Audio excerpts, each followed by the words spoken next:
All right, we have Christies Story from the University of Newcastle. Christy has just presented our students throughout the day some information about creative industries, and Christy's going to share with us some stories about her career path up until now. Okay, well, mine's a bit convoluted. I started at university doing a Bachelor of Commerce because my father thought that the best thing I could do would be get a business degree. And funnily enough, it has actually come in handy throughout my life. But when I finished my degree, I went straight to London and auditioned and became an actor, studying one of the big schools in London, and then worked on the West End for 2 years, then went to New York and worked on Broadway, and got back to Australia, and I toured Australia performing for about 3 years, and I just got really tired of it, and I decided that I actually wanted more control over my life. So I ended up going into directing, and I accidentally, believe it or not, fell into film directing because I was surrounded at the time with a whole group of friends who were filmmakers, and that's what I did. I started working in film. I did a reasonable amount of time, almost 2 years, with Fox, making promo videos and things like that, and then got a lot of projects doing short films and short documentaries, and did that. And I loved directing, and in the process, I even started running a film festival, which was where my business degree came in handy, because I started running my own business, I guess, running a film festival where you had to come and make a film in 24 hours.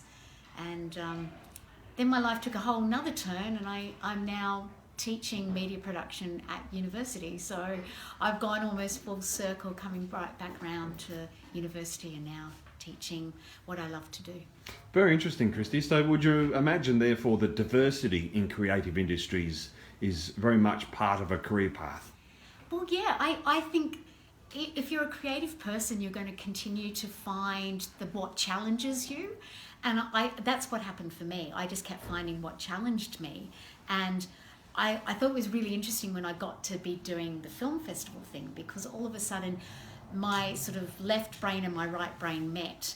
And I had this sort of business thing that I was working on, but it was also creative. And all those skills that I'd learnt up until that point came to the fore. And I guess likewise, doing teaching at university now, all the skills I've learned, which is, I mean, I've left out some sections. Like I worked doing sort of event management and stage management for a while because I desperately needed money as a poor, struggling actress. But all those skills sort of built up to where I am now. And if I hadn't have gone that path, I probably wouldn't have found where I am now. Wonderful. And Christy, just to finish up, if you were to give a student one piece of advice, what would that advice be in terms of creative industries and making a path in creative industries?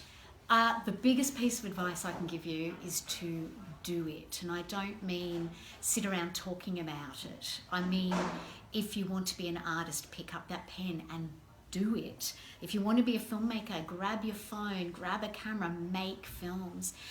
Because at the end of the day, it's those little projects and those products that you're creating that will get you the next job.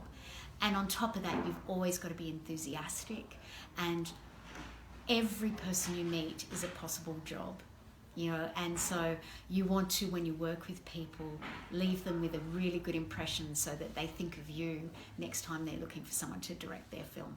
Wonderful. Thanks very much for your time, Christy. Will that do it?